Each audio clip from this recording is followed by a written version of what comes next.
I'm Paul McDade, an editor and actor, work in the television and film industry in Los Angeles. And this is my sister. I'm Liz McDade, a huge Columbo fan and a small business owner living in Santa Cruz, California.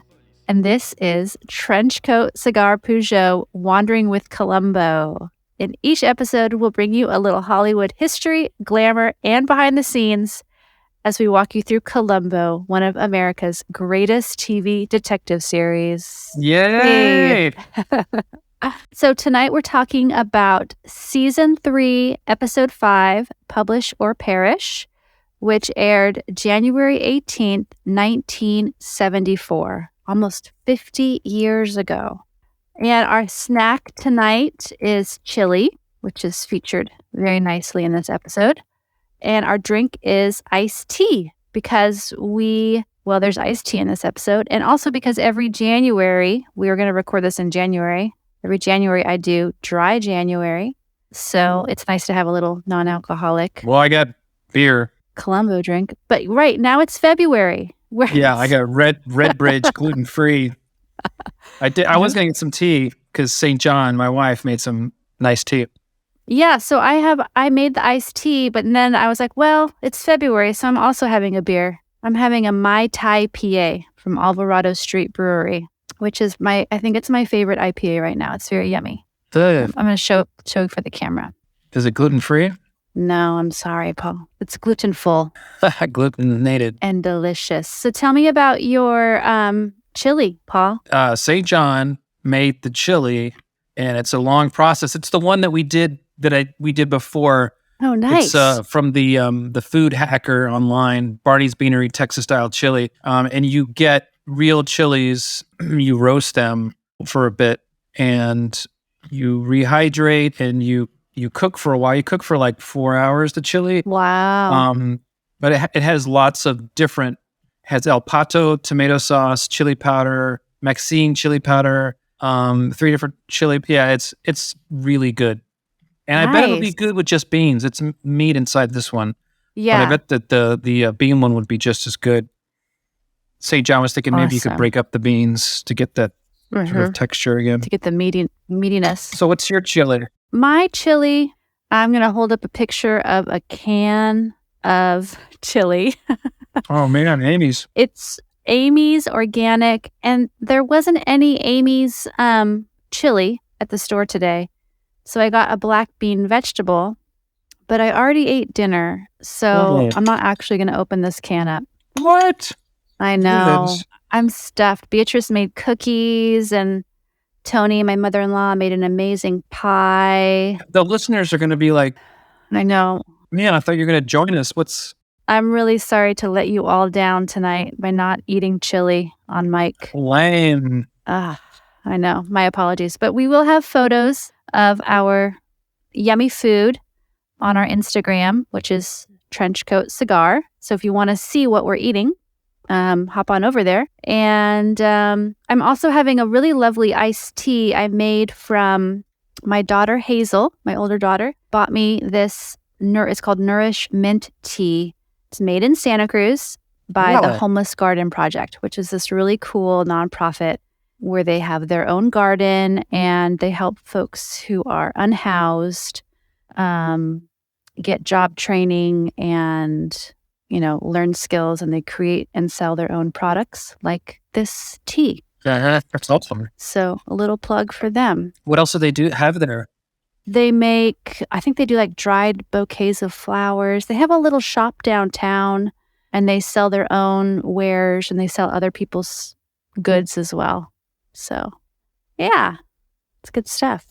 Awesome. Does it taste yummy? It's delicious. And I didn't sweeten it or anything. I just brewed it and put it in the fridge. Made it yesterday, put it in the fridge. It's very refreshing. All right, let's jump into smoke signals. Paul, take us away. Okay. From Pohat, I'm sorry if I mispronounced that, sent a letter to us. And they mentioned a recent viral tweet alerted me to a series of novels starring Columbo written in the 90s by William Harrington. Apparently, these adventures are particularly zany in that Columbo investigates murders that have to do with the Manson family, the JFK assassination, and Jimmy Hoffa. Might be neat to cover as a bonus special episode. Yeah. Yeah, that sounds really interesting. Yes.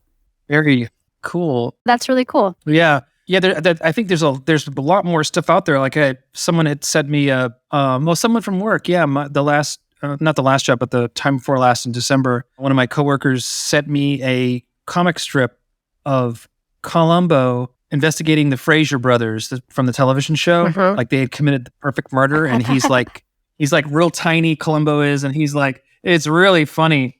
So I'll have to dig into that and get that author's name. Very clever. And you have like photos, you have a picture of it or something, Paul, of this comic strip? I should still have it. It's easy to find, I'm sure. But yeah, I think I took a screen grab. Okay, yeah, maybe we could put that on our Instagram too. Yeah. So yeah, we always love hearing from you, our dear listeners. So if you would like to share any Columbo tidbits or memories, you can email us at trenchcoatcigar@gmail.com. And thanks for that letter. Yeah, thanks for writing us. We loved it. Okay, here's a quick summary of this episode. So Riley Greenleaf, a publisher played by Jack Cassidy, hires a bomb maker / bomb educator / war veteran to murder his star author, Alan Mallory, and to make it look like someone is framing Riley. So Columbo follows the clues from the setup that point to Riley Greenleaf, and Columbo also notices some inconsistencies in what Greenleaf says and does that help Columbo see the frame up for what it really is. Let's get into it, Paul. All right. This episode starts literally with a bang, and we meet Eddie Kane. So Eddie Kane is throwing sticks of dynamite around. He's got a bowl full of fire and then some bottles that look like Molotov cocktails. Lots of sticks of dynamite, which kind of look like, sparklers stuck into sticks, basically. So Eddie likes to light these fuses and then wait till it's burned quite a ways down, and then he tosses the dynamite over to this junkyard area. And I'm not sure where this was filmed, but I'm guessing this was some kind of a dumping ground on the Universal Studios lot somewhere, because there's old cars. It kind of looks like there's old sets, like big framed pieces of wood that might have been walls or something. There's an old mattress. And Eddie kind of reminds me of Steve Buscemi, mostly in his looks. Did you get that vibe at all from him, Paul? A teeny bit, kind of like his teeth a little bit, maybe. Definitely, squirrely, smarmy. Yeah, John Davis Chandler, he's really good. He's a great actor. Yeah, I liked him a lot. So Eddie and Riley are talking, and Eddie plays it. He's playing it really cool. I'm a cool assassin, no big deal. Uh-huh. Then when Riley starts talking to him about publishing his book, Eddie gets really excited. He takes this big personality swing from cool bomb dude to excited little boy. I love that. And yeah. I wonder if in his takes, I don't know how many takes they normally do on Columbo. Peter Falk obviously got to do what he wanted, but I wonder if he had another version that was more toned down. Mm-hmm. But either way, I love the choice of him doing that, getting really excited and his voice changes. Oh, really? Wow, that's great. Wow, because before it's let's have it. Tell me, what do you want? Yeah. And then he's wow, it's like you said, could have been the director. Robert Butler is this fantastic director. Oh, or the editor, it's either way, I thought it was a good choice to do that because it gives him some sort of dimension and that Cassidy can pull the wool over his eyes. Mm-hmm. Yeah, for sure. Yeah, that's a good point that I hadn't thought of, that this is good for Cassidy to kind of get a feel for this guy. Yeah, I like that. I like that moment a lot. Uh-huh. All right, so this scene sets us up. We know, that this guy's going to get murdered by Eddie at the request of Riley Greenleaf. And now it's time for a party. Uh-oh. One of your favorite things, Liz. One of my favorite things. But here's the thing. I have some complaints about this party. I think it was cool how so the whole party is filmed from these funny kind of spy shots where it's like the camera's kind of behind some, it's like the camera's peeking out from between some plants, or it's an interesting choice. And I appreciate it. I liked it. But I also would have loved to get more of a party feel, if the director had sort of pulled back at least once or twice to show us all the party guests and the party food and the party drinks. But yeah, what do you think, Paul? What do you think of that? Yeah, no, I agree. They might have wanted to make it seem bigger than it is. And so you limit what's in the shot, and then you just need to fill it with a few people to make it look like it's bigger than it is. I didn't like how they have an over the shot shoulder of Mickey Spillane to a front shot of him. And they recently did that in a movie called Emma. Sometimes one of the rule of thumb is not to do those kinds of shots, not to go from the back and then immediately flip the shot. It's like you're crossing the 180 degree boundary. So let's say that 180 degrees in front of Mickey Spillane. So they crossed it completely, showing him up front. Does that make sense? Mm-hmm. Yeah. It's like they're showing behind him, and they flip the camera all 180 degrees past the line you're not supposed to cross. And that, I guess, would be bad because it takes the viewer out of the moment or something. It takes the audience like away. Yeah, because if it's good to have like a 2-shot, and then you change the angle to or a 3-shot to have them all still in there. Mm-hmm. But this shot with Mickey Spillane is just him.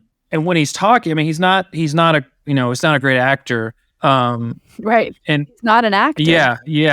But he's done some films. Like he was like, he played Mike Hammer in a film.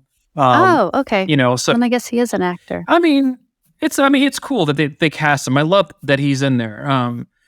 It works, but it feels that makes it even more disjointed, having that camera go all the way around. And maybe there was trouble with how they framed it. Maybe they couldn't get a shot from the side, let's say, of all three of them, because then it might reveal there was nothing there on the other side. It's supposed to be a crowded party. So when I first saw that, I thought like, this, who's he talking to? Like, mm-hmm. I really what is that. happening here? And it might have been his line, and it might, his delivery. But I do think it's the shot. I don't think there's any that you have to follow every single guide by any means. Ann Coates, a lady who edited Lawrence of Arabia, she never went by those rules, and she's won Oscars, and she's good, So I think it's okay, but yeah, it definitely was jarring that particular cutting back and forth like that. Yeah. There were, just to set the scene a little bit, if it's been a while since anyone listening has seen this, they did do a nice job of setting up the party space. There's like really pretty bright paper lanterns hanging from trees, and there's candles around burning. But that you don't get the sense of a big event, and you don't get to see the whole experience, the whole feeling of like walking into a room where there's a part, or walking into a yard or wherever, a garden where there's a party happening. So yeah, it's focusing on those three, but it's good the way that I love the performances and the dialogue and going between, and Cassidy's so hilarious. Yeah. Oh my gosh. And he tells that person to leave. He tells the lady, gives him the drink to leave. Yeah. It's like, now leave. He's so good in this moment. Yeah. I didn't realize, how, I know that so many people, Columbophile and Shauna, watch for days, everybody points at how good an actor and funny he is. And I really, really paid more attention to it in this episode and see that. Yeah. He made me laugh out loud. I was rewatching a scene. We'll get to it, but Beatrice was like, "Mom, what are you laughing at?" It's like, Jack Cassidy. Mom. He's so hilarious. I had my headphones in and I was like taking notes, getting ready to talk with you, and started laughing. Anyhow, yeah. So the Jack Cassidy, Riley Greenleaf is excellent in this scene, and we get a little bit more of the plot. As an audience, we sort of understand a little bit more what's happening, right? So we learn that Alan Mallory, the author, is leaving Riley's publishing house to move to Mr. Super Polite, the world's most polite man ever, to his publishing house. I'm blanking on his name right now. But Mallory is talking with Eileen and O'Neill. Is it Neil? Mr. Neil. It's Mr. Neil. Yeah, Jeffrey Neal. Okay, yeah. And Riley walks up to Mallory and his agent and his new publisher to be, and Riley threatens Mallory, says you'll never write for anyone. And Riley also is, acting very drunk. He's pretty drunk. And Mr. Neal is so kind and polite. He says, I think it's best if you keep your next appointment. That's like how he kicks him out of the party, which I love. And so that Riley does leave. And I don't know if you noticed Eileen's dress, if it was familiar to you at all, Paul. I think it's different, but it's very similar to Mrs. Hayward's dress from Candidate for a Crime. Mrs. Hayward wears this very form-fitting pink dress for her surprise birthday party. And Eileen is basically wearing like a slightly darker version of that dress. Well, it's Grady Hunt, so... Yeah. It looks great. It's a beautiful dress. Should we chat a little bit about Alan Mallory, played by Mickey Spillane? Sure, yeah. We don't get a lot of scenes with him. No. Mm-hmm. Yeah, we get the scene where he's dictating, reading. Our dad, he read some of his stuff. Oh, yeah? When he was growing up. Yeah, I mean, Mickey Spillane was really big in the 50s. His books, they're very popular, and they were made into movies. And I mentioned one of the movies that was based on a book, and it had, from Double Shock, it had the guy that they killed. Oh. He was in it. It was called Kiss Me Deadly, and it was based on a Spillane. It seems to follow the book pretty closely. I started reading that book. That was a great movie, Kiss Me Deadly. It was great. And the book, he's sold millions of these books. And then he had TV series. They did an old Mike Hammer. So Mike Hammer was like the main character for some of his books. Well, he was interviewed by like Terry Gross, and there was this book called Behind the Mystery. That interview in that one wasn't very good with him. It was really short.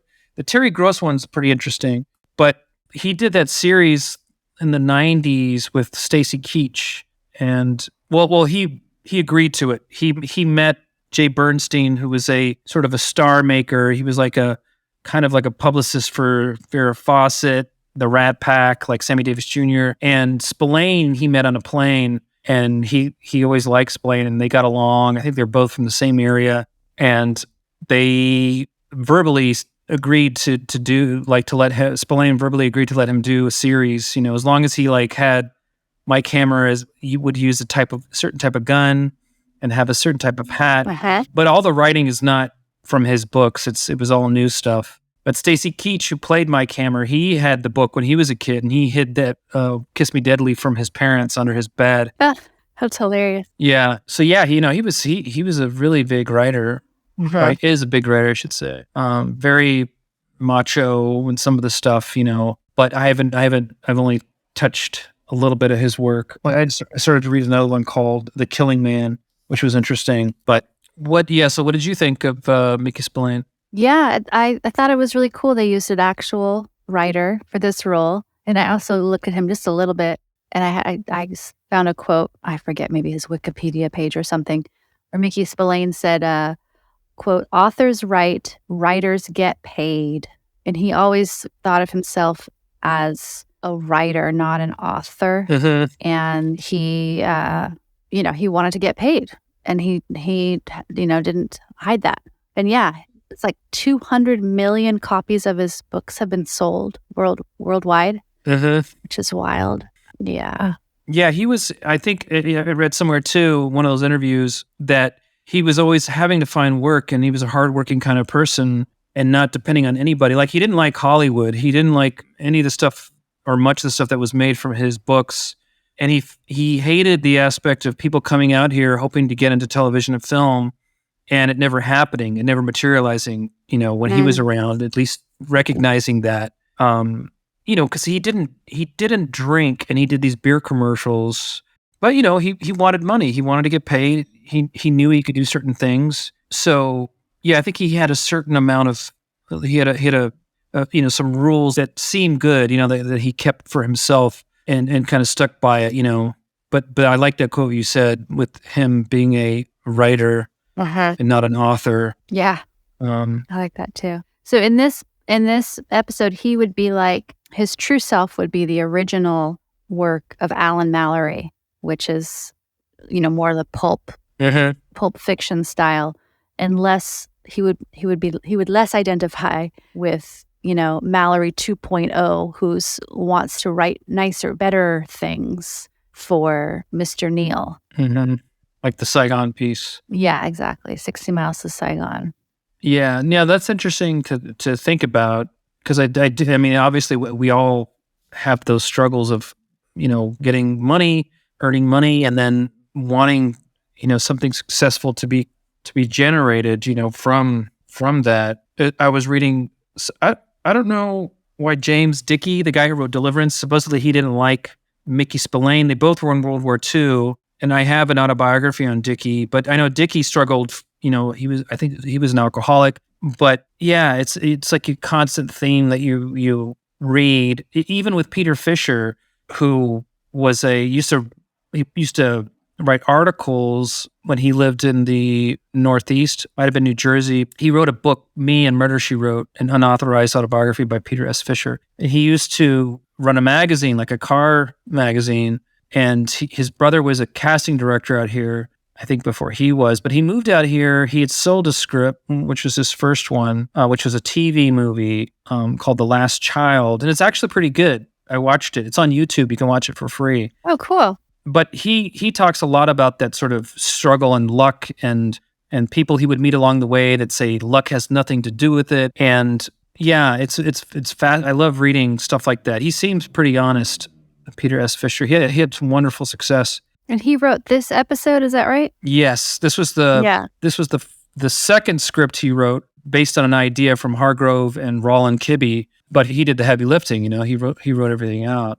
So, and I think in Columbo, as David Koenig mentions, and Peter S. Fischer mentions in his book too, that supposedly Peter Falk was raising a fuss, shouting at Universal executives that they need to hire him on a full-time basis. Peter S. Fischer, based on this script. Oh, wow. Yeah, and so he became, I think he's like the main writer for one of the seasons coming up. We'll get to that, but yeah, I watched a few of his pieces, like the TV movie The Last Child. I thought that was really good, and some other stuff that he did for TV series and stuff. So, but this one's great. I love this story. Mm-hmm. Yeah, it is. It does have it is fun. It has a lot of pieces to it, but not too many pieces where you're like, what?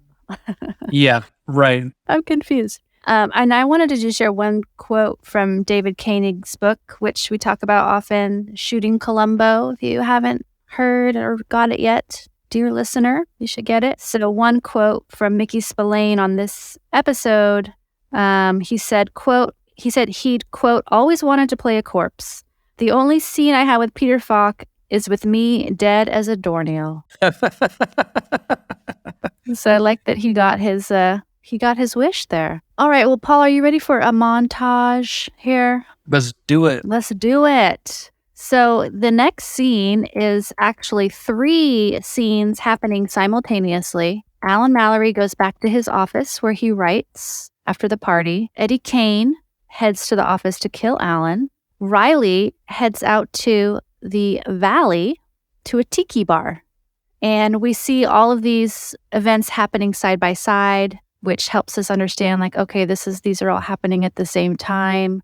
And there's another little tidbit from Shooting Columbo here, that Fisher's script for this episode was so packed, it was probably not going to fit within 90 minutes. And so this 3-way split screen decision by the director, Butler, helped to make the episode fit within 90 minutes and also helped to add a little more excitement to these moments as they're happening, which I thought was smart. Yeah, it seems like Columbo, as I'm watching this with you and reviewing, this is one of those episodes that has a little unique piece to it. And yeah, I loved it. It's so cool.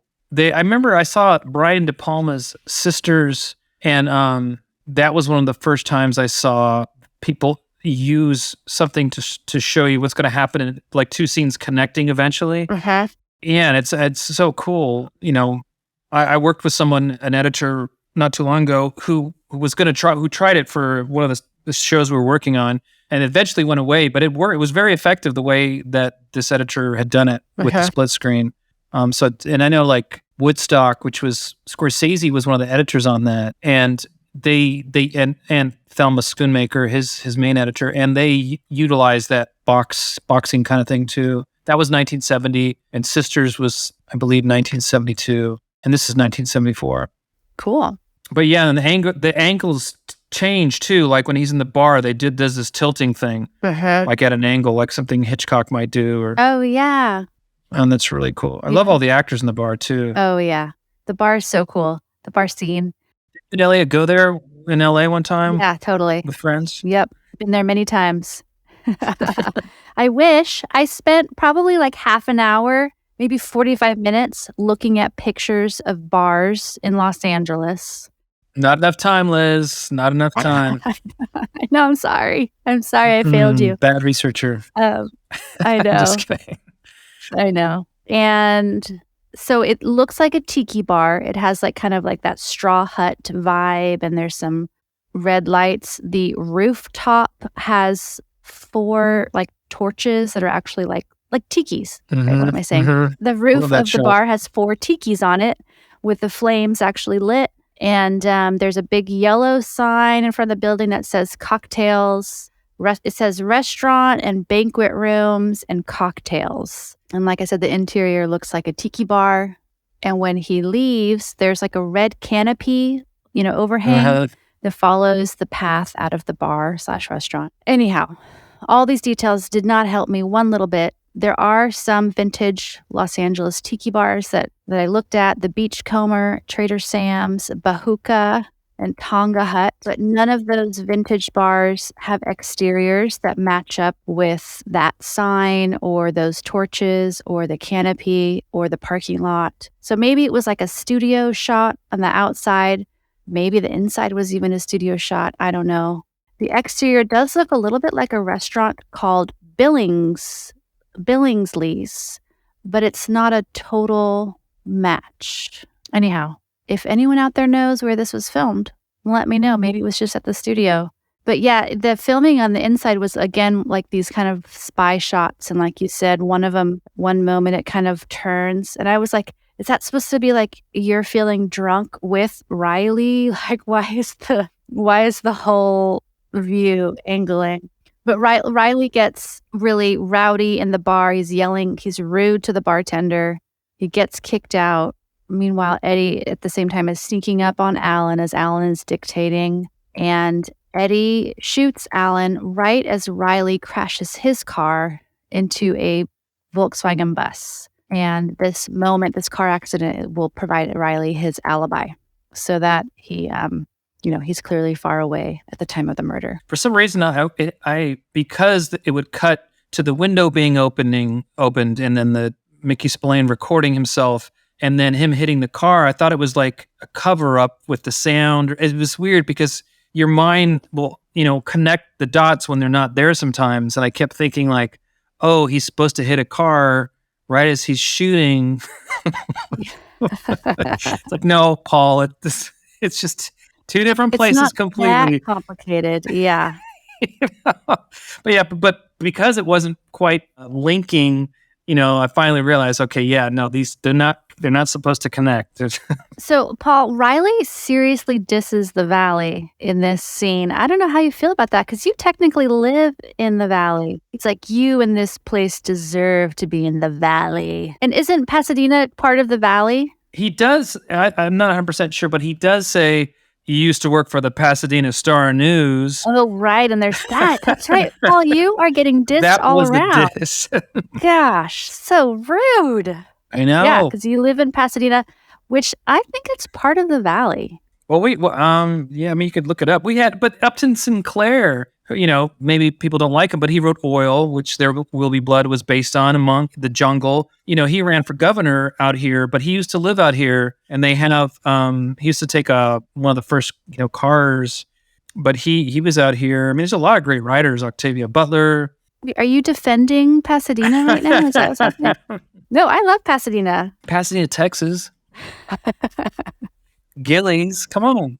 So I do want to point out that maybe we've covered this before. So Cassidy plays a really good drunk. And he did good faking a good drunk, like he was really yes. Like that was not easy, but you could tell he was like, he probably obviously was drinking some, but he went all the way.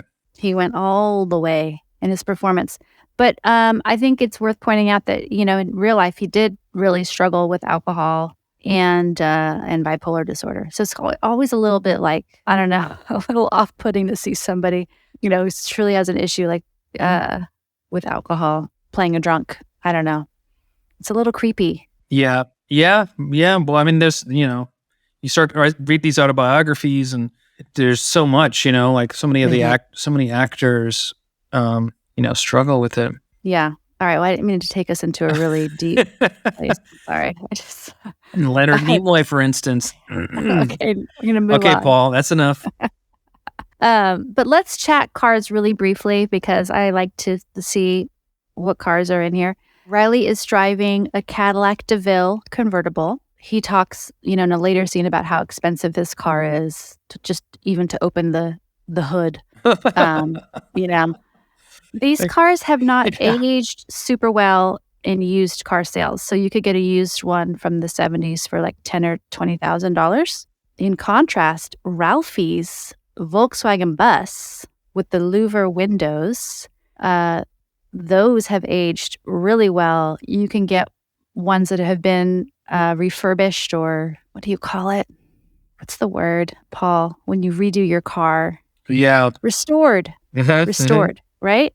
Yeah. You can get a 63 Volkswagen bus for like $90,000 today. Yeah. Or even more than that. So some of the, big celebrities and movie stars, they'll have those totally redone, to be amazing. Yeah, they're beautiful. I had a Volkswagen bus, Paul. Yeah, but you were right by the beach too at that time too. Yep. I mean, you are now. But I was going to write it down. It was the last year of the split windshield, which is, they call them splitties. Oh, I didn't know that. Man, that bus was so cute and so fun to drive. It didn't have any power steering, so it was like you're getting an arm workout. You were like seriously turning those wheels on the ground, on the road with your arms. Was that blue or orange? Was it? No, it was brown. Was it brown? Okay. It was brown. I think I went to you had an apartment one time and you had that. Well, yeah. Where was that? Where were you at? That was here in town. Okay. Yeah. Okay. Yeah. That's right. Like right after college. Yeah. I had a little apartment here in Santa Cruz by the beach with my friend, and I had my bus. And those things are awesome. Well, Mom and Dad had that cool VW. Right. Yeah, we grew up with them. Yeah, I used to drive that to school. Yeah, I used to get picked up in that from school. Yeah, I used to take our friend Renee, who lived with us, and I had a cassette player, and I would play New Order.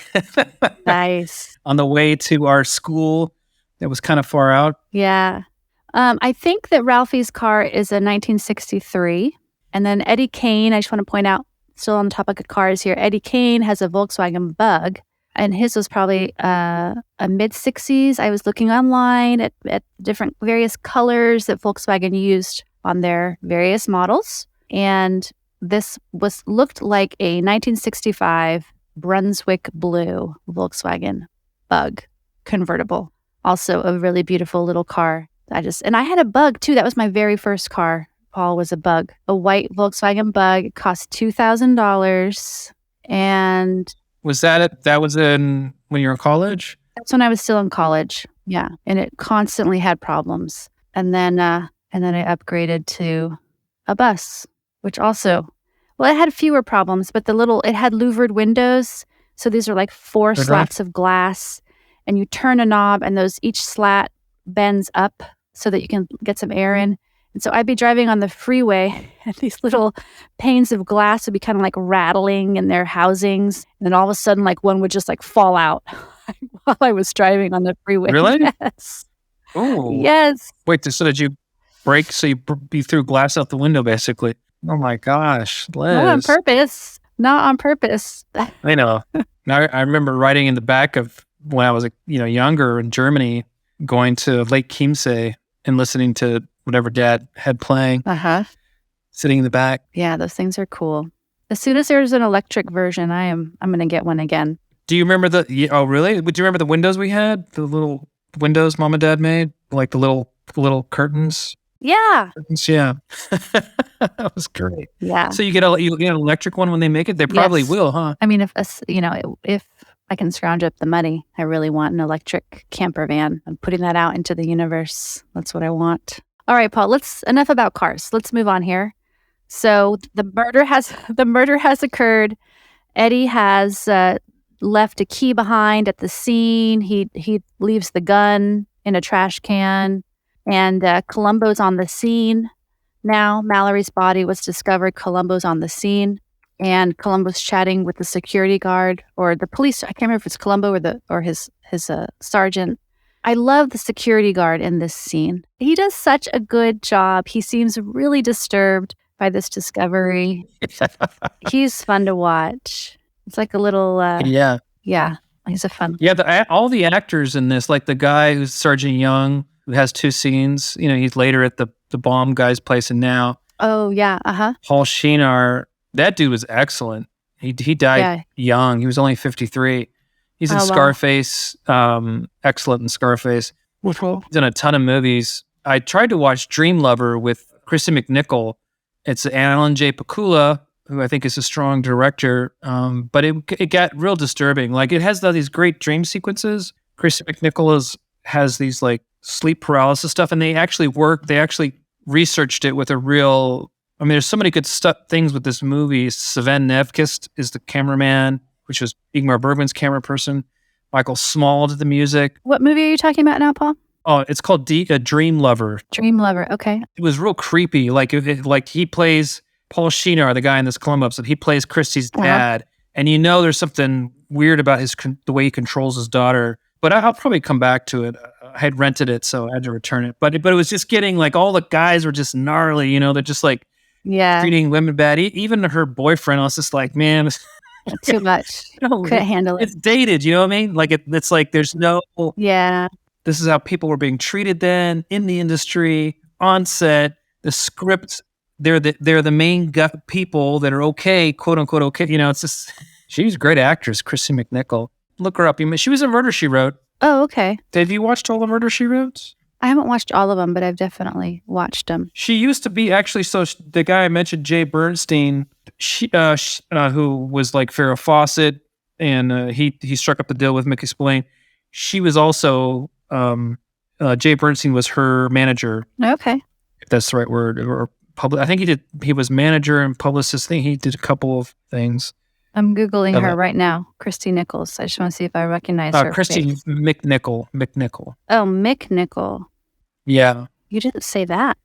She was in Family. Oh, there she is. Christy McNichol. Yeah, that was like Little Darlings. That was a big one. Yeah. Okay, yeah, I totally recognize this person. Yeah. Cool. Yeah, and then Wolpert, the young man who comes by to pick up the manuscript, is played by Jack Bender, who I think is still around, went on to direct and produce several TV shows and films, looking at his IMDb. Oh, yeah. And then one of the cops is James, I'm going to probably say this wrong, Sicking? Oh, yeah, James B. Sicking. Yeah, I'm not sure you pronounce it. Yeah. And that guy's famous from Hill Street Blues, Pelican Brief, lots of other stuff. And that Robert Butler directed the first Hill Street Blueses. Oh, okay. Yeah. Yeah, that dude... Like, he's so good in this. He's got like 2 scenes. Yeah, he's directed like Lost, Mr. Mercedes. He got the series going. That one's very interesting, very dark. But Game of Thrones, he was a director on that. Oh wow. Yeah, he's never Alphas. I really like that. Sopranos, etc. Etc. Etc. Paul, we better check on Mr. Greenleaf. Mr. Greenleaf. Greenleaf, he is in his car, passed out, and the police come upon his car parked in a park. And they, this scene is a little, it's funny, but it's also a little bit hard to watch because the cops are like, oh, haha, no big deal. When, in our world today, we're just like inundated with the news of, how people of color are treated by police. So it's a little bit hard to watch this moment because he gets off so easily. For he's rude to the police. He refuses to get out of his car. He's clearly intoxicated. But for the time, I'm sure it was funny. Yeah. Well, I mean, my feeling was like they laugh, but I was thinking they're like, oh yeah, we're gonna take care of you now, but they don't show anything. I didn't think they were gonna rough him up, but that was my feeling, because he kept insulting them, not that they're gonna beat him up, but that yeah, we're gonna get you going. You're not gonna be able to stop us. Yeah, and they do arrest him. It's not like they totally let him off, but he's not at all manhandled or. I mean, there's a place not far from us, where we have to go to for different things. Say John and I, and people. We were driving. It's a neighborhood, nice little neighborhood. Person was driving on the wrong side of the road. They had to have been drinking. It was at nighttime, and we were just like, oh my gosh. Same little area. Person ran their car right into the restaurant. Oh, geez. We didn't check the records to see how it happened, but I'm pretty sure that's what happened. I could be wrong though. Could have been something else. But yeah, just I wonder what happened to them. The people who did that. Oh, you mean maybe the police act differently to people who are clearly drunk? Maybe, yeah. That's what I was thinking. Something? Yeah, just because St. John and I were talking about it, we know a few people in the area, and just we know that they could have been drinking. Some of these people could have been drinking easily, but it's very dangerous. Yeah. And, I mean, you don't hear about them killing somebody. You know what I mean? Like the police killing somebody over there. So anyway. Yeah. Or beating them up. Right. Well, Riley seems to come out of it relatively unharmed, and it's time for a Ron Howard cameo, Paul. Ron Howard? What? I'm kidding. So there, in the next scene, we meet Ron Howard's lookalike, his long-lost cousin. Have you seen Ron Howard lately, Liz? No, I'm just kidding. No, so this the next scene, Riley's getting released from jail by his attorney, played by Alan Fudge. And for the first couple of times I saw this, I was like, I bet that's Ron Howard. One day I'm going to look it up and see that.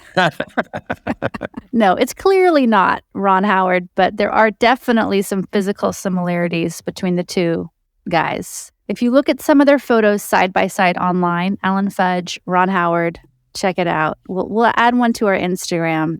Okay, you're doing that one. Okay, I will.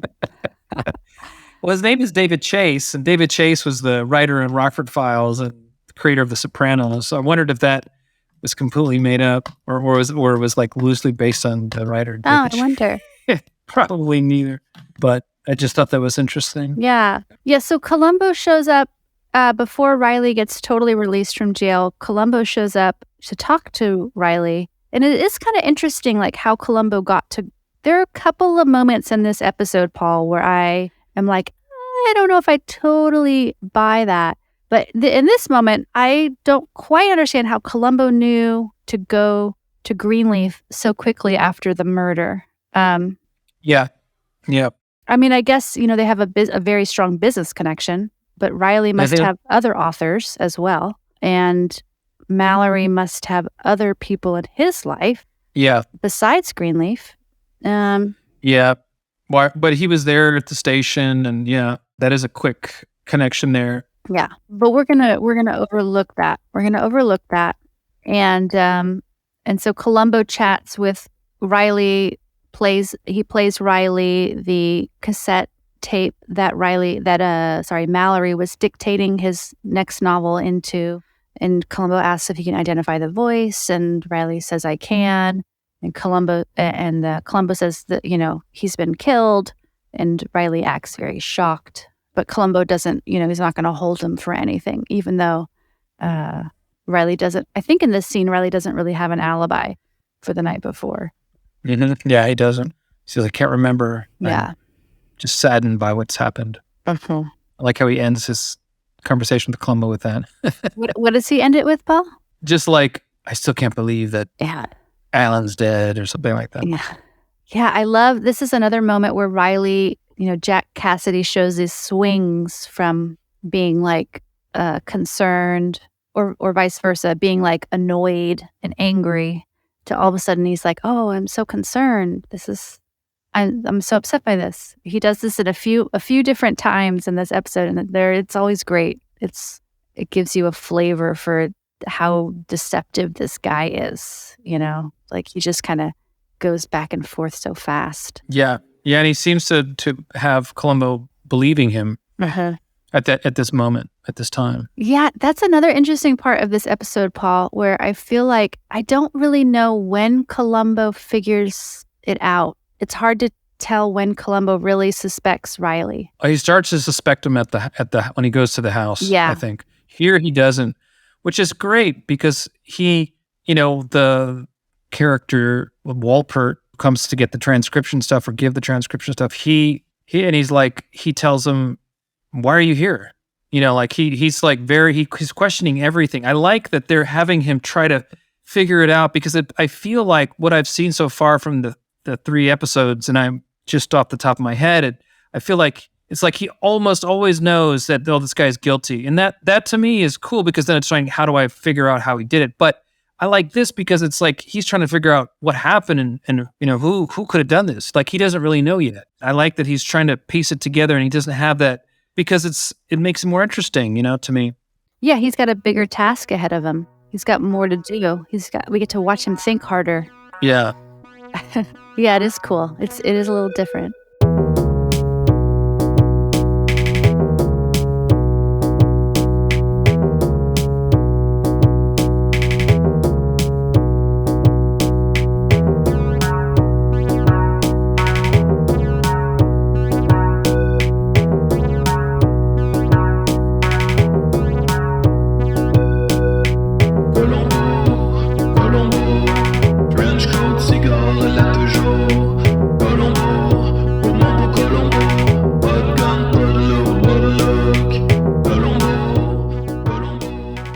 All right, Paul, we should go check in on Eileen.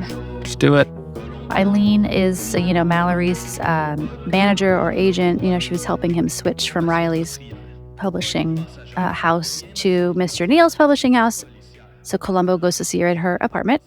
And according to, I think this was on either Columbo File or IMDb, the exterior shots of Eileen's apartment building are 2 really large buildings on Comstock Avenue in Los Angeles, 865 and 875 Comstock Avenue. These 2 buildings, according to Google Street View, still look totally the same. Hey. Which is kind of cool. And I don't know why I was going slowly through this scene, but I noticed she has a statue of a dog on her hearth. Did you notice it? Yeah, I'm looking at it now. Did you recognize it from something else? I recognize the Zodiac from something else, but I don't recognize the dog from something else. The dog statue was in Miss Ragogi's apartment in The Most Crucial Game. I do want to do a quick shout out here because there's another, there's multiple Instagram accounts all about Columbo, obviously, because there's so much good stuff there. One of them is Columbo Interior Motives, I believe, and they posted a photo of this dog statue from The Most Crucial Game, like right before I watched this episode. And then it jumped out at me. So thank you, Columbo Interior Motives, for catching that fun little statue in the background. And Eileen has so many shades of chartreuse in her apartment. It's really fun. 2 chairs, 1 sofa, a rug. Even the flowers look chartreuse. She's wearing a really pretty purple dress. She's drinking wine too. What is that on the table? Something, it looks like a wine bottle. Yeah, she has a glass of wine, a bit of sherry, perhaps. No, I think it's wine. I think it's like a bottle of wine on the table. I did not look up this actress, but I really loved her performance in this episode. Oh, yeah. She felt really genuine, it didn't feel at all like she was acting, She didn't act out any of her emotions. It was all very subtle and believable. Anyhow, I really enjoyed watching her. I thought she was great. She is. Yeah, she's still acting. Oh, really? Mm-hmm. Yeah. What's her last name? Movie, Marriott Hardley. Okay. I wondered if she was related to the filmmaker Hal Hartley, but she's not, that I could tell. But she used to do these. She did these commercials with James Garner, Rockford Files. I think that made her successful. Okay. And then she moved into doing a lot more stuff. It was Polaroid one-step television commercials. James Garner talks about that in his autobiography. I'm pretty sure he mentions her. Yeah. I thought the same thing. She's very natural, casual. She's not trying to. It's just her and the other guy. I almost want more from them. Mr. Neal. Yeah, because all the scenes with Columbo and her, and there's only the scene at the restaurant. It's like you want to hear them talk more. About the script, about. Yeah. It's really great because they're both very natural. Her in particular, especially the scene there at their apartment. Yeah. Yeah, she's great. Let's visit Riley. All right, Riley's house. Riley's house. What?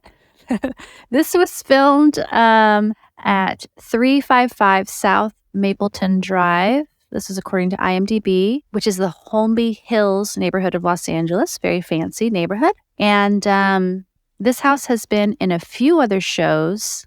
For some reason, I did not write them down. But if you go to Google Maps, you can still you can see this house. It still looks really similar. They haven't done any major renovations. And the last time it sold was in 2017 for $18 million. A pretty fancy place. You can see the driveway and the home on Google Maps. You can see there's still the same front, 2-story white columns in the front of the front door. They're still in place. The driveway curves down. I think they might even still have the dark shutters on the sides of the windows, if I remember. So Columbo shows up to Riley's house in the driveway. He gets a really good look at Riley's fender bender damage at the rear of the car. And then Columbo comes inside, and it looks like Riley's doing... Oh, wait, no, Columbo doesn't come inside, but we go inside. And it looks like Riley's doing some remodeling. He has a very yellow living room with yellow walls, white and yellow flower wallpaper. And I think Riley has a butler. And the butler comes and tells Riley that Columbo's there to see him. And Columbo, goes over a little bit more of the details of, the evidence that he's collected so far. And Riley is so eager to confess. It's a little odd, It's a little bit like, I don't know. I guess he thought that's how he should act if he were truly innocent. I don't know. And just the fact that his alibi is ironclad. I mean, he worked it almost way too much, Like it seems like all he would have had to have done is been drunk at the time of the murder at one particular place where he made a scene. And but he hit the car, and then he gets arrested by leaving it in the, it's like it's almost too much. And then here he is kind of doing the same thing. But like you say, at least in this part where he would be like, oh yeah, I don't remember, Yeah. Could have been me, because I like that in the sense that this, the actor Jack Cassidy, he's got a different type of bad guy, or at least a different plan in place, and it's a good plan, Yeah. And he's got David Chase to tell him, stop talking, Riley. Yeah, I feel like every now and then you hear a little bit of like an Irish accent when Riley kind of like raises his voice or gets irritated. Do you notice that? There's like a little tinge of something. He's like, I pay you very handsomely to do as I say or whatever. Yeah. Yeah, I don't know. But yeah, so this scene, he's like trying to confess, but then thank goodness his insurance agent calls about the Trimbles, I believe, Ralphie and his wife. And then Riley makes that offhand comment, like, thank goodness those people called. And that's where it's like I said, I still don't totally know like how much Columbo suspects, but that moment where that could be the moment where Riley kind of gives himself away because he's admitting to remembering more than he said. And Columbo points out like, oh, that's interesting. It seems like you're remembering things more. And Riley looks a little bit uncomfortable in that moment. Yeah, he's leaning against a post. And yeah. I love it when he gets a little uncomfortable. It's so fun to watch. It happens again at the very end. Anyhow, we'll talk about that when we get there. All right, so we've been to Riley's house. Now we got to go to Riley's office. And Paul, I have 3 words for you. His t-shirt smells. His t-shirt smells. All right, Liz, what's that mean? In this scene, the opening moment is a photographer. Oh, yeah. He's trying to get the next book cover for the next, romance novel.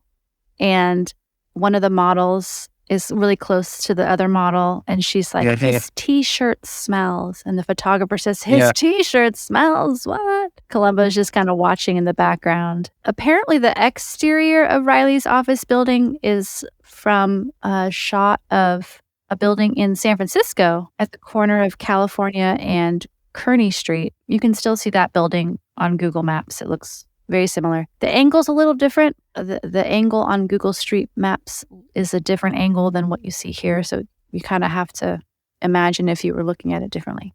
But anyhow, I like this funny little moment here in Riley's office. And once again, we get a good sense for Riley that, he's truly kind of a jerk. Columbo's talking to him and he's a bit rude. And then he switches to kind. I think when Columbo says something like something positive or in his favor, all of a sudden he's kind, In the hallway, he shouts at him. Can't control that part of himself. But yeah, the I forget what he says in the office, but he mentions his Columbo's like, maybe I could write something. And I think this is the moment where Columbo plants an important clue for Riley about the key. Oh yeah, that's where he's working it. That's where Columbo. Yeah, he's like, there was this other the key. Now if we could get the key, then we could. Yeah. And it's like I was thinking that right then and there, he knew that if that would be a trap, he could trap him that way. Mm-hmm. So what does he do? He goes out and makes a key. He could, he walks right into the trap. Yeah, didn't he did that in another one? Jack Cassidy? No, Columbo. He would say this would have to happen. I don't know if he did it, but someone thinks of, it's like it's very similar. Yeah, where he lays a trap and someone walks right into it. It's the contact lens, deft lens of hand. Oh, right. He tells him, we got to get that contact lens. If we can get that contact lens. And then sure enough, yes, Robert Cole falls for it. Yeah. Yeah. Columbo's good at that. All right. Well, we're going to chat with Eddie. Eddie's back at his apartment. He's got a couple of grenades on his table and his phone is ringing. I love Eddie's apartment. I want a full tour. I think we need like a 5-minute tour. Eddie needs to make like a 5-minute YouTube vlog of him in his apartment. Above the garage. He says he lives at 320 Howard. The only Howard I found on Google Maps is in Glendale and it's apartment buildings. None of them have a cool little garage apartment. So I think Eddie's address is made up, unfortunately. And I bet this scene looks a bit like a studio building to me. I don't know. Yeah. So Riley arranges to meet with Eddie, give him the rest of the money. And Riley also is clearly meddling with a bottle of champagne and putting some poison in there. And this is not the first time that we're going to see death by wine or champagne. So there'll be more. There's another one that is one of the reboot, not, I don't know if we call it reboot, like second generation or whatever, from the 90s, where someone tampers with the champagne. It doesn't actually kill the person who drinks it, but it makes that person pass out so that a murder can occur. And then there's another episode where the murderer contaminates a bottle of wine, and the wine actually is the poison. And in this case, the champagne does not actually kill Eddie, but it makes him pass out so that Eddie can die from an explosion. They're drinking out of beakers, which I love. Apparently Eddie we doesn't... should have done that. We should have done that. Oh my gosh, Paul, what were we thinking? Do you have any beakers at your house? Thanks, Liz. Well, St. John may have some. She might. I think she does. Well, why did we not think of that? We should totally be drinking Mhm. iced tea out of a beaker. Uh-huh. There's a lot of crazy stuff in the background here.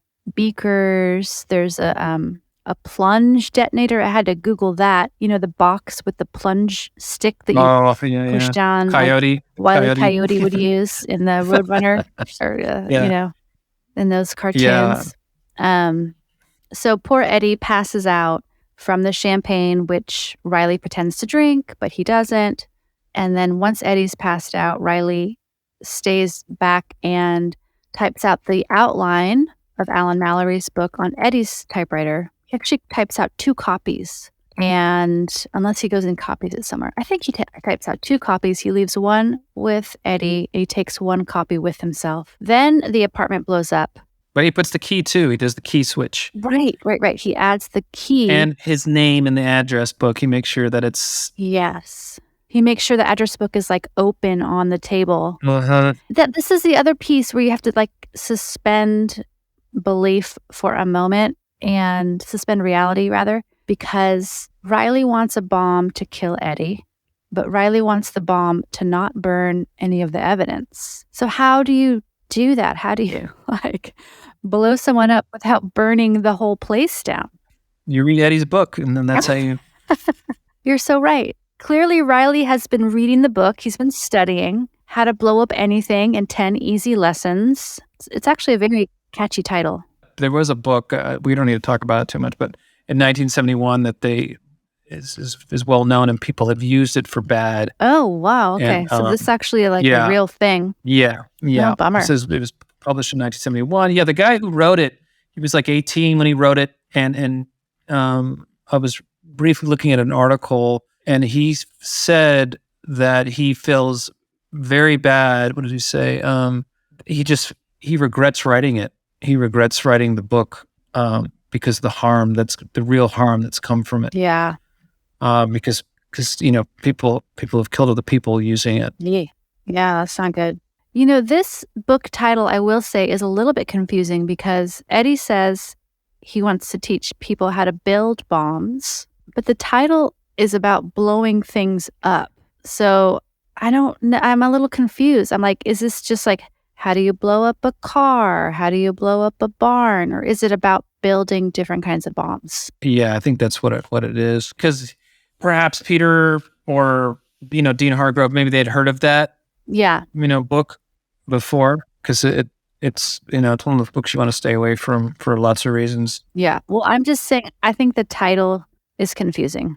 Yeah, but no, I think it was to know how to do it right. Because he mentions in the beginning, that he killed a bunch of people in Nam, and that I'm tired of these people blowing themselves up. They need to teach them how to do it right. Right. So, it's how to do it without blowing yourself up, I guess. Yeah. Well, that should have been the title right there. He was in John Davis Chandler was in a lot of cool movies, but one of them I watched called Once a Thief, and it's with the French actor Alain Delon and Anne Margaret and Van Heflin. And Van Heflin's last film was with In the Last Child, that movie that Peter S. Fischer wrote. But anyway, Once a Thief was based on a book. Ezekiel Marco was in the movie, and he wrote a few novels. But he plays a bad guy, really good bad guy. But I just maybe Eddie does? Yeah, he plays another bad guy in this. He's him and Jack Palance. So a lot of good actors. Van Heflin is a really good actor. I recognized him, but that movie was good. I thought it was really good. I just Googled Van Heflin. I don't think I've seen any of his things here. I think you can watch Once a Thief for free. Oh, cool. On Tubi. You can watch that Mickey Spillane film that he wrote. It's based on one of his books, and he acts in for free. It was entertaining what I saw. Yeah, there's a lot of it's amazing, like the last movie I said, or The Last Child. It's so cool. There's so many different things you can, just like Columbo, right? On Freevee.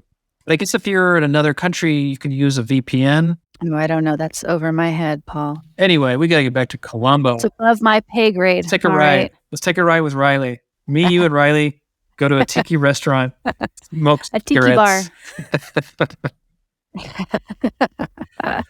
Hang out in the van in the parking lot for a little bit. Sober up. And say this drink tastes like, what do they say, dirge or mud or something? I forget what he said. Oh, gosh, I don't know. I should have written that quote down too. That was a good He one. should have said liquid filth. That would have been. He could have. He could have. That would have been clever if they reused that. Well, it's time for our drink and snack. All right. It's the next day. So, after Eddie has been blown up and Riley drove away in the night, Columbo pulls up in front of Chasen's, which, just a little short history, this was a real restaurant in Los Angeles, and it actually did serve chili for real, and it was famous for it. Oh, that's funny though. Yeah. They reacted. I know, right? Because Columbo shows up wanting chili, and they're like, "What, chili?" They're just shocked.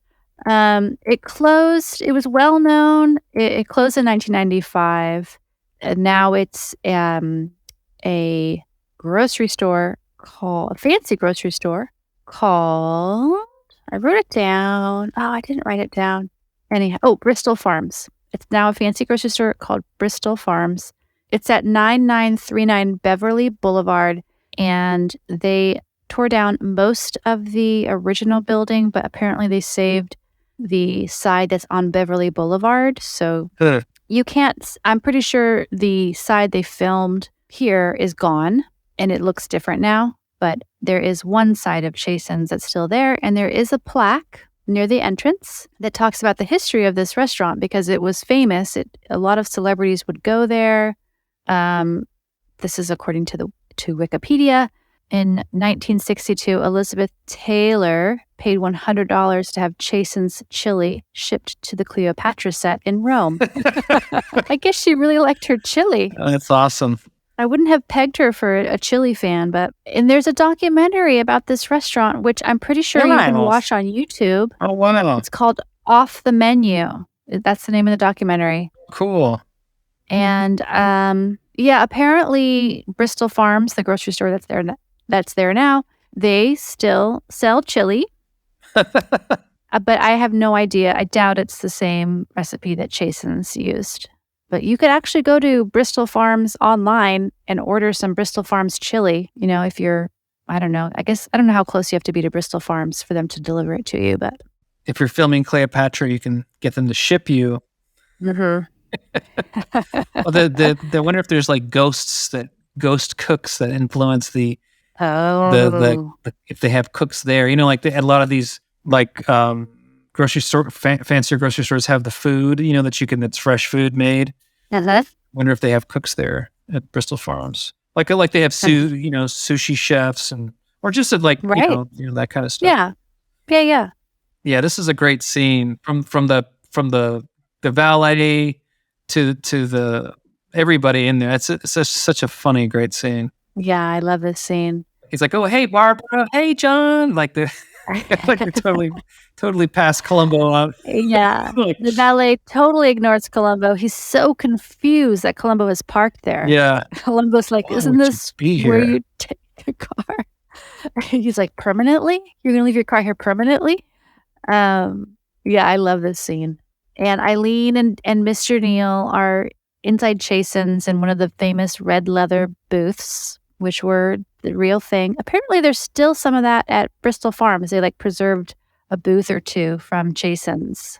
Say, Charlie went to a restaurant near where the Editors Guild is and the Directors Guild. There's what was that restaurant? It was a tiny restaurant, but it had this kind of feel to me. It was very enclosed and food was really nice, and it wasn't like a big fancy place, but it had interior was like that, and it was very cozy. And I love places like that as long as you feel comfortable.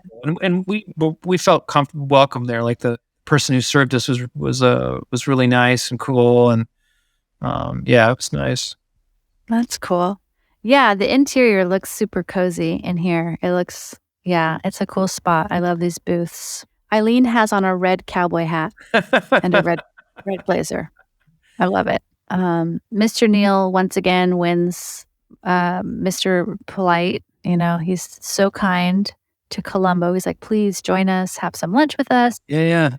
They were both happy to see him too. You could, they're great. And they're telling him like, the trout amandine is delicious, and Columbo's He could barely, like almost me, he could barely pronounce what they just said. he's like, that's What? with almond. And Columbo says, I was thinking of something a little bit more with body. And he wants chili. I guess that's his lunch go-to. It's chili. I do not see chili or trout amandine on you can find a photo of an old Chasen's menu. I don't see either of those on that menu, but it's just probably some random 1 week slice in time of their menu. So yeah. who The knows? Jacques actor, there on YouTube, you can watch an old movie from the 50s where he plays a really mean, I didn't watch the whole thing because I was like, okay, I think I've seen enough of this, called Operation Manhunt. And he plays this communist hitman or something. At least you feel like that's what he's going to become. Or maybe he's not going to kill, like people who leave Russia to come to the United States, and he's sent from the Soviet Union to kill somebody who used to be part of the Communist Party, but no longer is. And he plays this really kind of like, you think is a real bad guy. I don't know if he stays that way, but his name is Volov. And he's real stern, and I know what we have to do now. Yeah. So he's got some range. He's not just always polite. Yeah. Oh yeah. He did a lot of stuff. He was in The Silver Chalice, one of Paul Newman's first films. I watched that one. I don't remember. I remember I loved seeing Paul Newman in one of his first roles in a big movie, So it was kind of exciting to see that, because it made me think like, oh, what if I got something like that? I think I was in Huntsville, Alabama when I watched that.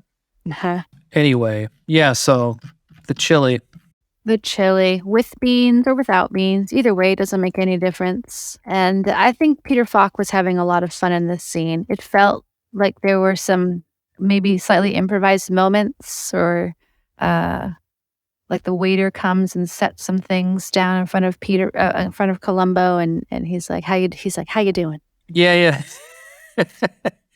Yeah, that one seemed a little different. Yeah, sure. And then when he's leaving the booth, he's like, oh, I can't stand up. Or I don't know. He says something that just felt like, I bet he was just, he often is improvising, right? But even more, I don't know. It felt even more off the cuff, but in a good way, not in a way that's distracting, just in a way that makes it more fun to watch. Yeah, it's exciting. And I just want to make a point about the bill. So he gets a $6 bill. He's a bit shocked. That would be a $36 bowl of chili in today's money. Which, oh wow, that would I think that would shock most people. Yeah. And then the iced tea would be like around a $5 iced tea in today's money. So I think we would all be a bit shocked by that. Yeah. So Columbo's enjoying his chili, not the bill. He gets a call while he's there, and as he often does when he's out and about, and he ends up at Eddie's place. And his sergeant, I forget, you pointed out this actor, I forget the sergeant's name, called Columbo because he found Eddie's address book, and Greenleaf's name and number were in there. This is the address book that Riley had kind of like opened up and left in a really visible place. And Columbo opens up the top drawer of a filing cabinet and immediately finds a book outline called 60 Miles to Saigon. So in other words, I was like, wow, how did he do that so fast? I don't understand. Yeah, they have to do a montage of him looking around. Sergeant Young is played by Paul Shinar. There you go. That's the person. And then Columbo asks if he also found a key, an unidentified key on Mr. Kane's keychain. And of course, there was one key. Big mistake, Riley. What were you thinking? But this is what is so fun about these episodes. The bad guys are often so overconfident. They think they've got it all figured out, and they're going to easily fool Columbo, and they're always wrong. And that's the formula that makes it so fun to watch. These, wise guys getting busted. Yeah. So after Columbo has those the more information, then he goes to check in on Riley, who's watching a movie. And Oh, that's right. he goes to Riley. Riley's in I guess his publishing Don't house. disturb me.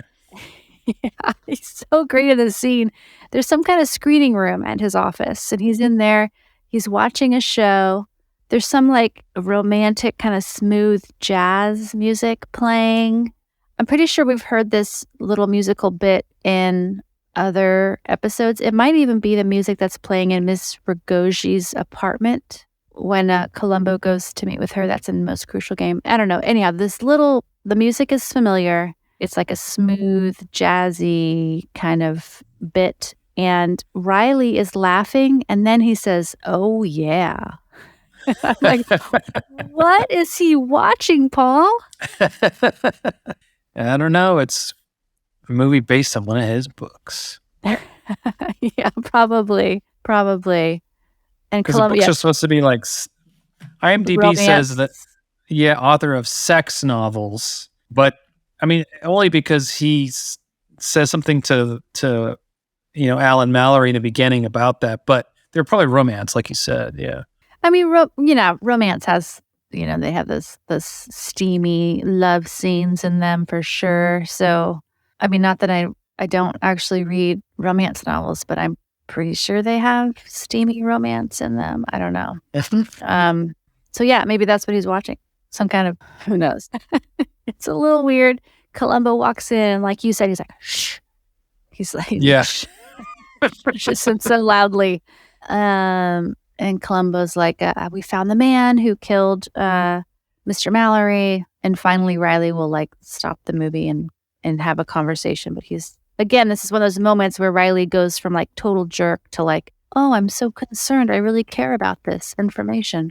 And then, well, actually, no, it's not concern. In this case, it's that Columbo has cornered him about Eddie Kane. And there's a clear link from Riley to Eddie Kane. And Riley has to fess up to it. But he wants to, right? I mean, this is part of his grand plan that Columbo would find this connection and that would explain why Eddie would murder Alan Mallory. And so Riley takes Columbo into his office and pulls out the outline that he says Eddie mailed to him called 60 Miles to Saigon. He tells the whole story about how Alan loved the outline and just jumped right into the project before they really got permission from Eddie, and they tried to get permission and yada, yada. So this sort of rounds out Riley's story, for Columbo that he's hoping he'll buy. But of course, Columbo, he doesn't buy it. I did want to point out that there's a floral sofa in Riley's office that's in the same color scheme as other sofas that we've seen. It's a different sofa, though. But this shape and color scheme is in Candidate for Crime, Deadly State of Mind, and Requiem for a Falling Star. And Paul, I was at the thrift store with Mom when she was, our parents were here visiting not long ago. And I found a very similar sofa at the thrift store. And I have a picture of me sitting in one of these sofas. It's a little different. Okay. You better put that on the Instagram. I'm gonna, because you say you're gonna do it, and then we look, and there's no picture of that. I know. We're gonna get this on there. I was so excited about it. I was gonna see if I could find it and show it to you really quick over the recording equipment because it is that awesome. By the way, the picture for John Davis Chandler on IMDb, it's the picture from Columbo of him saying that funny line. Being excited about, oh yeah, gee, really? Really? Yeah. That's great. All right, Paul, here is the me on a sofa, very much like a Columbo sofa. Okay. I see that. Wait, did you get the sofa there? No, if I had somewhere to put the sofa, I would have bought the sofa. Put it where you do your work in your office. Put it in the front yard and then just put a tarp over it. It wouldn't fit in your office? No. I feel like you have enough room in there. No, I don't have enough. No? You're just saying that? I don't. I truly don't. Oh, okay. I haven't been in there since you redid it, so. Yeah, I wish. Oh, it was quite a sofa. I mean, if I bought that sofa, I would have to record every podcast from that sofa. Just get your husband Elliot to help you put it in the room there every time, and then just guys put it back after you're done. And then you would have to come visit. It's like what you would do for a set. Oh, Yeah. you have to come visit and sit on the sofa with me and talk about Columbo on a Columbo sofa. Oh, you got to have dreams, right? So here's Star Maker, Jay Bernstein. Oh, nice. Paul's showing me some Yeah. books. And then, these are some of the, and then here's ZPG.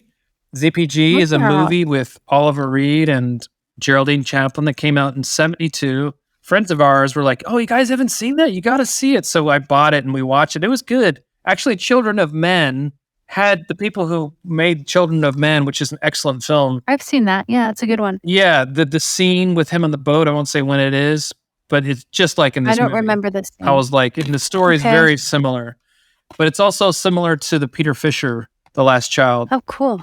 Yeah, so they're all very similar. And then, oh wait, hold on. Here we go. Terry Gross, All I Did Was Ask. Oh, cool. With the Mickey Spillane interview. Yeah, and here's the other one. This one's really cool. Behind the Mystery. Behind the Mystery. Yeah, it's photographs by Laurie Roberts and Stuart Kaminsky. Does the interviews, but it has Anne Rule, Jonathan Killerman, Faye Killerman, Evan Hunter, Elmore Leonard, Tony Hillerman, Mickey Spillane, Donald Westlake. Donald Westlake had a really good quote. He said he had a low level of fear of not being able to continue as a writer for 30 years, but it finally disappeared. And I always thought that was kind of interesting because I feel like there's probably a lot of people in general, whatever kind of job you have. Right. But the photographs are really cool. The Spillane interview, though, is cut short. It just seems like abbreviated compared to some of the other ones. Had you heard of Anne Rule, the writer? Yeah. Mm-hmm. Totally. Have you read any of her stuff? Yeah, I think I read her main one. What's the main one? No, actually, no. No, she's a true crime writer. Yeah. I'm confusing her with a different author. No, I have not read her stuff, but I have heard her. Have you heard her speak? I've heard her spoken about. Okay. One of my favorite podcasts is My Favorite Murder. Oh, okay. Which I think I've mentioned before. And yeah, she's mentioned on there. She worked with Ted Bundy. Right. Yeah, she was like his professor. It was so, that story, okay, I know we are not a true crime podcast, but we're going to go down a tiny rabbit hole. So bear with us. If you don't know this already, the suspect description was so specific. I think it was like, it's a man named Ted. He drives this car. He looks like this. And people, including her, were like, there's no way that's Ted Bundy. I mean, that matches him perfectly, but there's no way it's him. He fooled everyone in his life. And yeah, I need to read her book. I'm sure it's really great. Yeah, she said, I've been a true crime writer for 30 years. Among other things, before I began to write, I was a caseworker for the Washington State Department of Public Assistance. I was a social worker. I used to think that most people who were mean and did terrible things were unhappy, but then I discovered sociopaths, people who will always kill given a chance. Yeah. I found out that the caseworker at the desk next to mine was Ted Bundy. And then she says, to put it simply, I'm for the death penalty. I think of the victims yet to be out there who never hurt anybody. They're the ones who should get the benefit of the doubt. Anyway, yeah, she sounded very, wow, that's really interesting. But yeah, I love reading interviews and autobiographies, but I want to read their work too. So it's fun to, check out their stuff. Yeah, Peter S. Fischer, who wrote the script, he wrote his own mystery novels too. Oh. And Peter Fischer lives very close to you. He lives south of you, about 45 minutes. Oh, in Monterey? I think so, yeah. Yeah. Oh, is he still alive? He is. Oh my There you gosh. go, Liz. Don't pass We it need to up. try to talk to these people. That's awesome. Wait, what's the connection to Anne Rule to? She was she's interviewed in Behind the Mystery. Oh, okay, the same book as Mickey Spillane. Mickey Spillane's Got in it. there too. Okay. Yeah. So Stuart Kaminsky and Laurie Roberts. Laurie Roberts is a photographer. Cool. So we'll have all these books on our in our show notes, so that if you just click in your podcast player, if you click on this episode that you are listening to right now, you will see links to, or at least titles of the various books and movies that we are chatting about. So you can just click into there. And then we usually try to put it on our Instagram too. So either place. Okay, so that was a little bit of a diversion, but I think it's important that everyone knows that I got to sit on a Columbo-esque sofa. So it was worth it. And we're almost near the end here. So Columbo is right. He's just like, he could taste this, but he hasn't been able to quite wrap this up.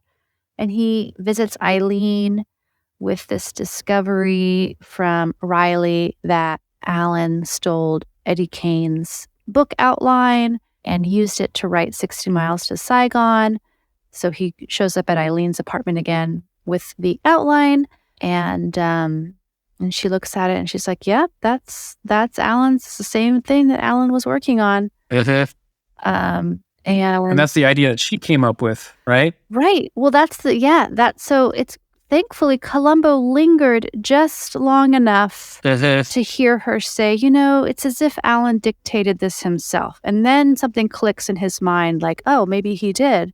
And he asks her to read the whole thing. And that's when the piece of information about the ending falls into place. So we didn't mention this earlier, but when Columbo was chatting, I think this is at Chasen's, when Columbo was chatting with Eileen and Mr. Neal about this latest novel, he learns that Eileen contributed to the ending because Rock Hudson was going to play the main character of Alan's novel, which was going to become a movie with starring Rock Hudson, and the studio didn't want Rock Hudson to be murdered at the end, and so she helped.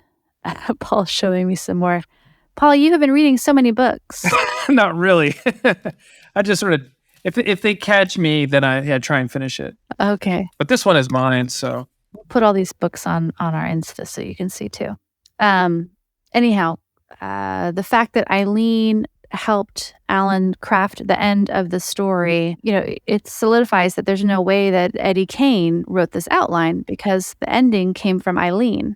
And and now it's time for the grand finale. Mr. Greenleaf is at home. He gets a phone call and he has to go to Mallory's office where Columbo's waiting for him. Columbo's typing on a vintage typewriter, and he's talking about one of my favorite episodes of Columbo. He's talking about the plot of Candidate for Crime, Mr. Hayward, murders his campaign manager, yada, yada. And I'm pretty sure that he's typing on a royal typewriter in gray. So if I got a little bit of a look at it, and then I was looking online.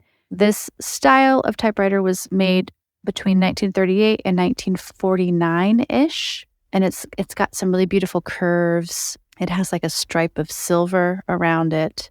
And I think it's a royal brand in gray, but I can't be totally sure. Anyhow, Columbo's typing on this beautiful typewriter. And then I was like, oh, I wonder what Mickey Spillane typed on. And then my internet stopped working, so I never found that out. But I wonder if they tried to use the typewriter that Mickey actually used. Yeah, maybe. So this is the final scene. Riley shows up. He's super annoyed. He looks at the cop, like he stares at him, like at his for just a few seconds, like with contempt. Yeah. Yeah. It's great because he comes out of the elevator. He's just like ready for battle. Yeah. He's annoyed. He's clearly annoyed. I love this moment. Columbo lays out all the information that, all the evidence, all the clues, and he points out how Eddie ended up with the key to a lock that was just installed the day after the murder, which makes no sense. And if you watch this scene, it's so great. Riley's like, oh, he says, sure is a puzzle, all right. And, he pretends to be confused. And then you see he kind of glances to the side at Columbo, like, is Columbo buying this from me? I love it. I could watch that. Someone needs to make that into a GIF. Excellent. And then we learn that Mr. Walbert, who was getting the manuscripts typed for Alan Mallory, was actually giving a second copy to Riley. Riley was paying him $1,000 a month for a copy of this script, which is $6,000 in today's money. He's throwing down some serious cash. And Columbo lays out, so this is it. So Walpert admits to getting the money from Riley. He says, I had nothing to do with the murder. I had no idea about the murder. Columbo lets him go. And then Columbo reveals, what really sealed the deal was the fact that Eileen wrote the ending. There's no way that Eddie Kane could have written the ending. And you just get one little moment of Riley. You get one little satisfying moment of Riley, seeing that he's busted. But it's not drawn out enough. I would have loved it to be drawn out a little bit longer. Well, there's three things against him. There's the key. There's the part of the plot that the lady wrote, and then there's the transcription. The guy who gets the stuff, Wolfert, saying, "Yeah, you told me not to." It's three different things. Yeah. Yeah. He's busted, man. He is busted. And that's the end of this episode, Paul. Bam. Boom. Riley's going down. Yeah. That's what I say to Vesta, my daughter Vesta. When I come back when I do a comeback to her, I'm like, bam. How do you like me now? How do you like that? Of course, she does it back. Yeah, no, it was a great episode. This is a solid episode. Super solid. Yeah, yeah. Do you want to give me my rating? Yeah. Ready for that? Yeah. So I was like, God, this is almost as good as Double Exposure. Was that the name of it? Right. Yeah, Double Exposure. But Double Exposure had to me the film stuff and the camera. It was a little bit more that I liked about it. Uh-huh. But the writing with this one was the first time around, just going through was just so fun and good. Davis Roberts is in it. He plays Kramer in the beginning as a police. He's taking pictures, I think. Okay, nice. That was fun to see him and hear him again. Uh-huh. And the editing. Yeah, no, this one I probably give it a A- or B+. Okay. Yeah, so that'd be a 9. 9.9. No, wait, no, that'd be 9.1. 9.1. Yeah. Mm-hmm. Or 8. What about you? Yeah, I think this is a solid episode. Yeah, I think I would also give it a high 8, 8.7. This is up there. I love watching Jack Cassidy in this episode and also in his other episodes. My favorite episode with him is coming up. It's called Now You See Him. Have you seen that one yet, Paul? I did. Okay. I did. That's my favorite A long time ago. episode, not necessarily because of Cassidy's performance alone, but anyhow, I like watching him. He's super fun to watch. There's just a lot of really funny moments here. I thought all the acting was excellent. And they had Gregory Sierra in this, but they cut him out. I'm pretty sure they cut him out. Has he been in some other ones? Yeah, he does. I think I'm pretty sure he's in another Columbo. You'd recognize him. I'm Googling him right now. Gregory Sierra. Okay. Do you remember him? Oh, yeah. Mm-hmm. But do you remember him in this episode? Vaguely. I don't think he was in it. I think they cut him out. Oh, he's not in a background scene in something? He would have to have a line. Okay. To be co-starring. His name is in the credits, at the end. Okay. When they say co-starring, Gregory Sierra as Lou Alessandro, Alan Fudge as David Chase. Huh. Oh man, he just passed away in 2021. Oh, did he? Yeah, he was excellent actor. Yeah, they must have cut a scene, just like they cut the lady from the last cult one we saw. Yeah, same thing. It's probably a contract. They probably have to change that contract around now, but yeah. All right. Well, Paul, do you have some trivia questions for me? Yes, I do. All right. Let's hear it.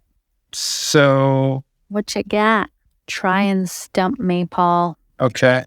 Peter S. Fischer's first movie script, as I mentioned, was The Last Child. And in the big opening scene, the main character was one of my acting teachers. Oh, my goodness. What's the name of the film again? The Last Child. Okay, I'm going to say yes. Wrong. No, I'm just kidding. Yeah, it was. Oh, yeah, good. Oh, that's cool. Yeah. It was, I think she was Sondra Blake at that time, but Sondra Kerr is her name now. Yeah, she's the opening scene. It was so cool to see her. I was like, oh my gosh. She had a lot of good awesome. scenes in a variety of shows and movies over the years. And she's still working. I mean, she's still teaching probably, but she's still acting and stuff, I believe. Okay, another one of Peter S. Fisher's early scripts was for a TV movie called A Shout for Disco, and it starred Robert Culp and Chuck McCain as competing disc jockeys. Wow. You remember Chuck McCain from Double Exposure? Yes, of course I remember Chuck McCain. Or is it McCann? Or McCann, yeah.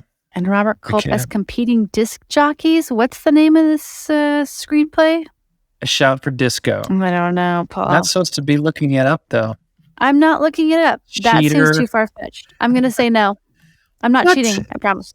Okay. You don't believe me? Well, I don't believe you. Look up Peter S. Fisher. Okay. And then go to the movies he's written. And then go to A Cry for Help. Okay. And then look at the pictures at A Cry for Help. And look who's starring in it. And you'll see Chuck McCann as Buddy Marino and Robert Culp as Harry Freeman. And it's not about competing disc jockeys, though. Oh, so I was right. You're right. That's a point for me. Yes. I have 2 points. Fine. That was a pretty good movie, actually. And I want to say the music in this one by Goldenberg was excellent. I forgot to mention that. Mm-hmm. It was very different.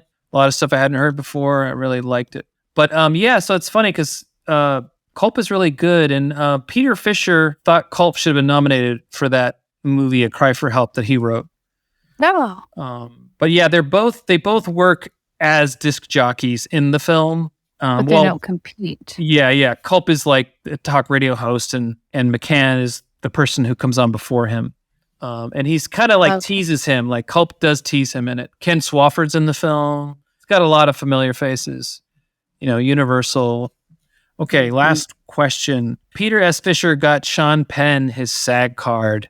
Oh, interesting. I'm going to say yes. Yes, fine. Oh my gosh. 3 for 3, yeah, Paul. Those are too easy. What are you talking about? Those are not easy. I'm just kidding. They're never easy. Yeah. No, yeah. Leo Penn was one of the directors for Gilligan's Law. Was it Gilligan's Law? It was Hellinger's Law. I don't know if it was the Kojak Telly Savalas piece that Peter S. Fisher wrote. But he noticed Leo Penn being driven to work every day by one of his kids, which was Sean, because something happened. His license was suspended or something. And then Leo said to him, "Hey, do you think my son really wants to get into the business? Do you think you get him a little bit part in this thing I'm directing?" It was. I'm pretty sure it was Hellinger's Law, and where Telly Savalas played this like lawyer, and Fisher, I think, didn't like. Was it that one? Anyway, it's in his book, people. But yeah, you should know this. So he said yes. He said yes to that. Like Timothy Hutton, the actor, his dad was a well-known actor who was in the Ellery Queen show that Link and Levinson and Peter Fisher all helped write. I mean, it was Link and Levinson's like creation. Well, I mean, it was based on the books by Ellery Queen, which was a TV series before their series. But the main character who played Ellery Queen was played by Timothy Hutton's dad, Jim Hutton, who died very young, unfortunately. But Timothy Hutton would come to the set during the summers, and he asked Peter S. Fisher, "Do you think I could be an actor?" Oh, cool. And Fisher was like, gave him a realistic thing. He's like, "You gotta, make sure you're going to school, Pasadena Playhouse. You're learning from some good teachers." And but he got an Oscar, was nominated, like a couple years later for Ordinary People. So Leo Penn couldn't get his own son a part? I don't understand why he would have to ask somebody else to do that. I think Fisher might have been producing that one. And the director can't tell the... Well, I mean, you don't necessarily want to do that too much, like Angela Lansbury's son is a director, and she asked Peter Fisher, can you give him a break? Could you help him out? And Peter is like, he really looks at that, and what do you call that? It's it's called? Nepotism? Yeah. Yeah. Yeah, I think he waited out trying to figure it out, and I think her son had some some troubles in the past, and he was recovering and getting better and directing, and they I think gave him a shot, and I think he was a successful or is a successful director. Wow. But I think it was like that. I think Leo didn't want to be presumptuous, but I think he needed to get it cleared, and I think Fischer had the power because Fischer also produced the writer. Okay. Yeah. Link and Levinson, he called them the boys from Philadelphia. They would come up with the ideas for stuff, and they'd be like, "Who can we get to write this?" Sure, get in here. Who So could pawn this off on? yeah, they enjoyed they would tease him, especially the guy who died early from cancer from smoking, Levinson. I guess I just always assumed that nepotism like ran things in Hollywood. Like if you have a parent in the business, you're going to get in the business. I didn't realize that there was any kind of barrier. Oh, well, I mean, that. you got to prove yourself, and I think it depends on the, Edward Ambrose, who edits a lot of this. His son is an editor, and there's another Ambrose who's also an editor, a woman that I think might be his daughter. But if you look, yeah, it does happen. I mean, it happens with like writers, critics. Nora Ephron was dating Bob Woodward, and I think he helped her get her first screenplay done. She went on to do When Harry Met Sally. I think she passed away now. Sleepless in Seattle. But I think if it had been for Bernstein or Woodward, dating him, she wouldn't have gotten help in some ways or connections. Uh-huh.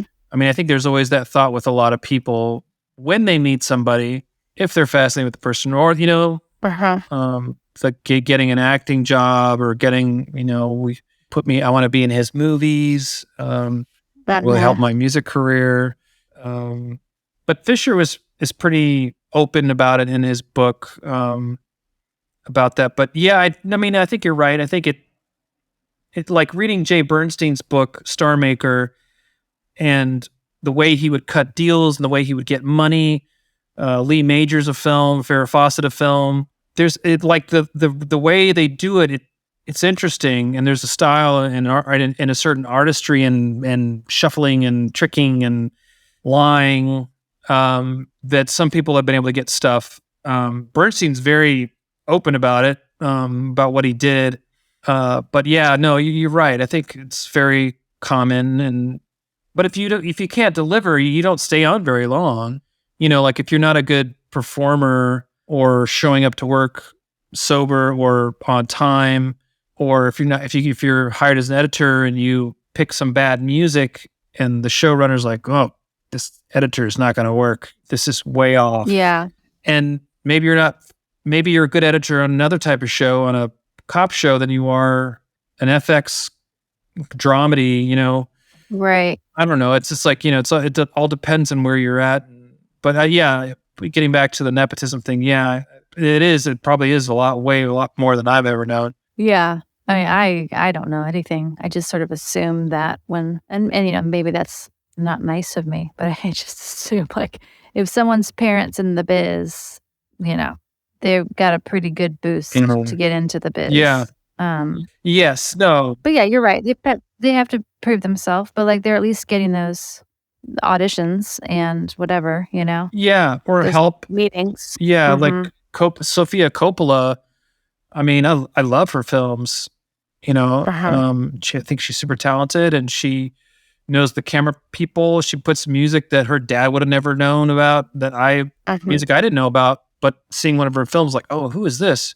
So yeah, you have to have some kind of thing, but talent. Yeah. But if you have the money and it's not very interesting, then it's like, oh man, I'm not as good as my mom was, Or it's like Shirley MacLaine. She was Robert Butler, the guy who directed this episode. He did a miniseries of her book that she wrote, her autobiography about when she was having an affair with this famous politician. I think I think in the movie he's British, but I think in real life he might have been French. But he was married, had kids, and she was just in love with him, or she just enjoyed her time with him. She knew he was married, So her brothers Warren Beatty, they're both very talented. Her parents always wanted to be actors and singers, and they were, but they didn't have the success that their kids did. And I saw an interview with Shirley MacLaine from 2008 or 2006, and she was saying she feels that her and Warren picked up on their longing and knew exactly how to do it. Like they were obviously had some sort of freedom inside themselves to express themselves, but she feels like that they were able to pick up on that somehow. I forget exactly how she says it, but it's very interesting to hear her say that. But I'm assuming her parents were very proud of what they've done. Oh yeah.